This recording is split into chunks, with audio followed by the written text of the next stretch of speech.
দেখো বন্ধুরা, একটা ছোট্ট বাচ্চা এত সৌন্দর্যর হাতের কাজ, তো কি বলবো, তোমরা হয়তো না দেখলে হয়তো বুঝতে পারবে না। দেখতেই পাচ্ছ একটা ঠাকুর বানাচ্ছে এত সুন্দরভাবে, হাতের কাজ দেখতে পাচ্ছ, কালী ঠাকুর বানাচ্ছে কি সুন্দরভাবে। দেখো কি যে তুমি কিভাবে বানাচ্ছ, কবে থেকে বানাচ্ছ ঠাকুরটা?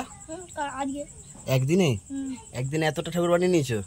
দেখো একদিনে মানে ঠাকুরটা বলতে গেলে পুরোটাই কমপ্লিট করে দিল। এবার খালি ঠাকুরটা রং করা বাকি আছে আর কিছুটা ফিনিশিং করা বাকি আছে। ভাবো যে এইটুখানি বাচ্চার মধ্যে কতটা ট্যালেন্ট আছে, তাও এইভাবে এত সুন্দর ভিডিও করে। এই দেখো 12 বছরের বাচ্চা, তোরা ভাবতে পারছো যে 12 বছরের বাচ্চা। একটু মুখটা দেখাও। তোমার নাম কি? তোমার বাড়ি কোথায়?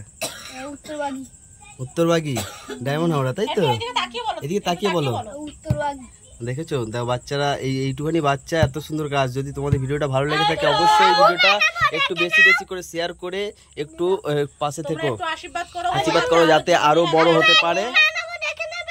আচ্ছা, আমার ছেলেও বলছে, আমিও মানে ও দেখতে এসছে ঠাকুর বানানো, বলছে আমি একদিন বানাবো। তো যদি ভিডিওটা ভালো লেগে থাকে অবশ্যই ভিডিওটা একটু শেয়ার করে বেশি বেশি করে লোকের কাছে আরো পৌঁছে দিও।